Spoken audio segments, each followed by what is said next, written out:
पत्तियों से महकती जिंदगियां। देवभूमि उत्तराखंड की राजधानी देहरादून की रहने वाली ममता उनियाल एक प्रशिक्षित नर्स थी और उनके पति विकास उनियाल पत्रकार। दोनों का जीवन सामान्य रूप से चल रहा था, लेकिन सब कुछ तब बदल गया जब ममता की सास भावना अचानक बीमार रहने लगी। जांच में पता चला कि उन्हें कैंसर है और रिपोर्ट में इसका कारण बताया गया हैवी स्मोकर।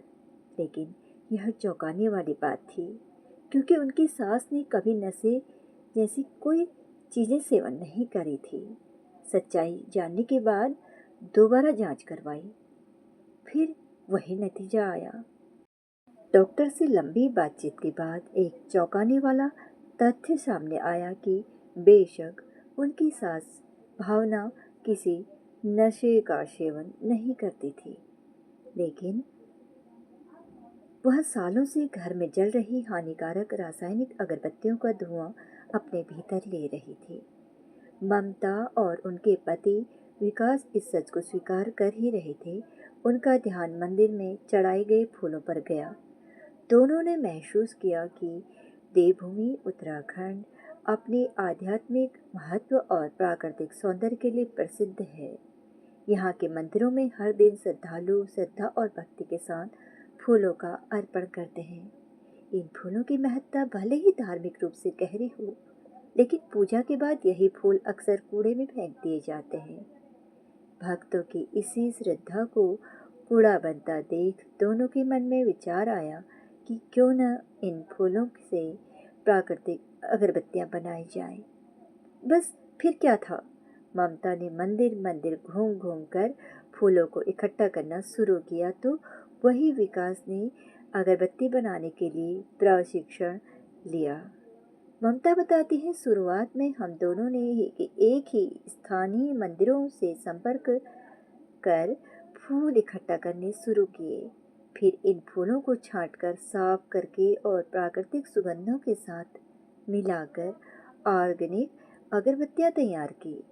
ये न केवल पर्यावरण के अनुकूल थी, बल्कि इनसे निकलने वाली सुगंध भी मानसिक शांति प्रदान करती थी। विकास ने फूलों से अगरबत्ती के अलावा धूप स्टिक और अन्य उत्पाद बनाने की शुरुआत भी की। विकास ने देहरादून नगर निगम और उत्तराखंड खादी एवं ग्रामोद्योग बोर्ड KVIB के सहयोग से 400 से 500 किलो फूलों का प्रतिदिन सेवन कर उत्पाद उपयोग कर 7,000 से 9,000 धूप स्टिक तैयार की। ममता और विकास ने अपनी इस पहल को नाम दिया भावना, जो कि उनकी मां के नाम से प्रेरित है। ममता कहती हैं, इस यात्रा में मुझे उत्तराखंड के हर कोने से फूल मिले।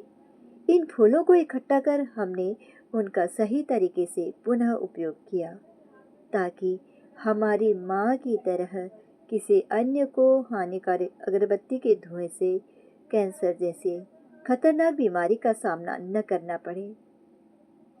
साथ ही उत्तराखंड में राज्य जहां रोजगार के अवसर सीमित हैं, में इस एक पहल ने महिलाओं को घर के पास ही स्थायी काम देकर उन्हें आत्मनिर्भर बनने का एक मजबूत मंच भी दिया। इससे धार्मिक स्थलों से निकलने वाले कचरे को उपयोगी संसाधन में बदलने का अवसर भी मिला। वह आगे बताती है, जब मैं देखती हूँ कि इन फूलों से बनी अगरबत्तियाँ घरों में जल रही हैं, तो गर्व होता है कि यह काम केवल फूलों का दोबारा उपयोग नहीं, बल्कि परंपरा और प्रकृति के बीच एक सुंदर पुल बना रहा है। विकास कहते हैं, ये अगरबत्तियां न सिर्फ वातावरण को सुगंधित कर रही हैं, बल्कि सैकड़ों महिलाओं को जिंदगी में रोशनी और उम्मीद की महक भी बिखेर रही हैं।